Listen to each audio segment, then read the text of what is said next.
When someone uses my religion to extort money, hurt, abuse, and discriminate against others, my heart breaks. But the pain of my heart breaking into pieces can't be compared to the silencing of my voice in the face of these acts of injustice.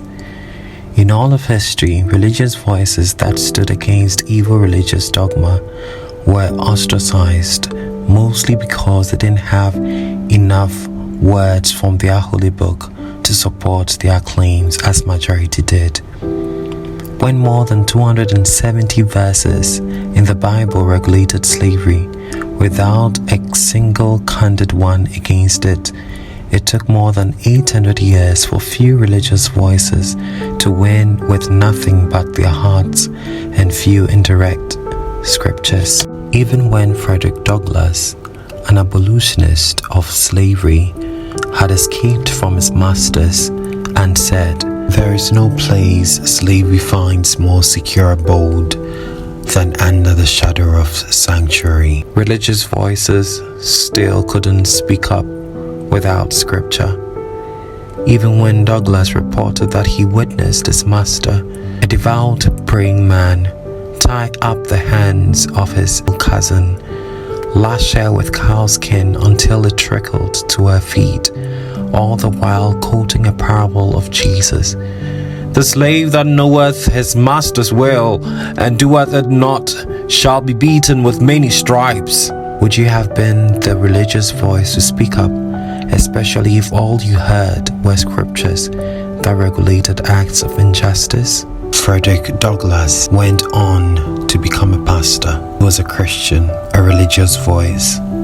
Yet, he spoke against this evil injustice. What I've said respecting and against religion, I mean strictly to apply to the slaveholding religion of this land, and with no possible reference to Christianity proper. For between the Christianity of this land and the Christianity of Christ, I recognize the widest possible difference, so wide that to receive the one as good, pure, and holy is of necessity, to reject the other as bad, corrupt, and wicked. Would you be a religious voice against sexism and misogyny, even when it was normal? Where preachers used scriptures such as 1 Corinthians 14, 13b to 35 to keep women from being leaders or even voting in America. Where 1 Timothy 2 verse 11 to 15 was on every tongue. Are you sure you will be in the good books of history, God and mankind, to speak against your own religious practices? I want to take a moment to tell you that history continues to repeat itself.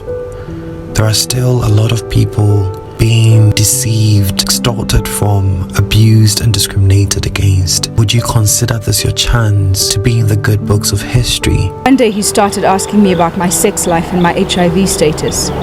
Then he made me a drink. He said it would help my heartburn, but it tasted sour and made me sleepy. I woke up naked in his bed. I started crying and asked him what had happened. He told me to pull myself together. A while later, I realized I was pregnant. When I went to tell him, he raped me again. He said if I told anyone, they would never believe me because he's an anointed man of God. A group of men broke into my apartment and stripped me naked to see if I had a male organ. They dragged me outside. Then there was a bonfire set. They poured petrol on me.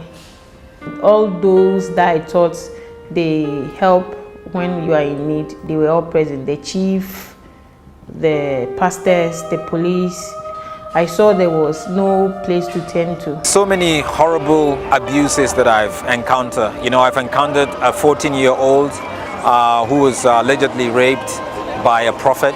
I've come across people who have lost money and they gave all their money to the prophet and now they live in a garage. I've come across women who've been abused, sexually harassed. All the abuses are continental. You get it across the continent. In Lagos, Nigeria, the same story. In Accra, Ghana. In a country that has 90% religious people and 70% Christians, God and mankind needs religious voices of our time to speak up now.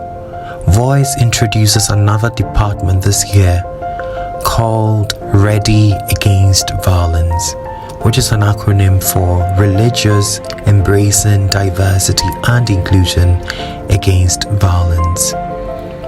They are ready against emotional, physical, financial, and even spiritual violence.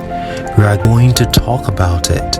We're going to heal from our trauma. We're going to learn and grow, speaking on behalf of our faith in God to eradicate all forms of violence. And I have a